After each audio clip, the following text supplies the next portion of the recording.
Friends உங்க தலையில pan எப்படி உருவாகுதுன்னு தெரியுமா?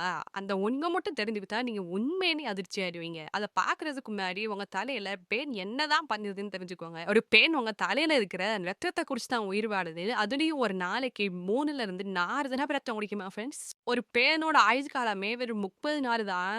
ஆனா ஒரு பேன் ஒரு நாளைக்கு 10ல இருந்து 15 முட்டை வரைக்கும் போடுமா. இப்படி 30 நாள் அது சாகறதுக்குள்ளேயே 200ல இருந்து 300 முட்டைய உங்க தலையில போட்டுருமா. இந்த பேன் முட்டைகள தான் நம்ம ஈறுன்னு சொல்றோம். சரி எத்தன பேத்துக்கு இந்த வீடியோ பார்க்கும்போதே உங்க தல அரிக்கிற மாரி இருக்குன்னு கமெண்ட்ல சொல்லுங்க. ஃப்ரெண்ட்ஸ் ஆனா பேன் நம்ம தலையில இருந்து கீழ விழுந்துருச்சுன்னா 24 மணி நேரத்துல இருந்து 48 மணி நேரத்துக்குள்ளேயே செத்து போயிருமா. ஃப்ரெண்ட்ஸ் அது மட்டும் இல்லாம பேனுக்கு ரெக்கையே கிடையாது. அதனால யார் தலைக்குமே அது பறந்தாலும் பரவாதான். பேன் இருக்கிறவங்களோட சீப்பையோ, இல்ல துண்டையோ, இல்ல தலகாணியோ நம்ம பயன்படுத்தும்போது அது மூலமா தான் அது பரவுது. இப்ப ஃப்ரெண்ட்ஸ் இந்த வீடியோ பார்த்து ஃபாலோ பண்ண நம்ம ஃபாலோவர்ஸ் தல பக்கம் மட்டும் நான் போகவே மாட்டேங்க. பேன் என் கூட அக்ரீமெண்ட் போட்டிருக்கு.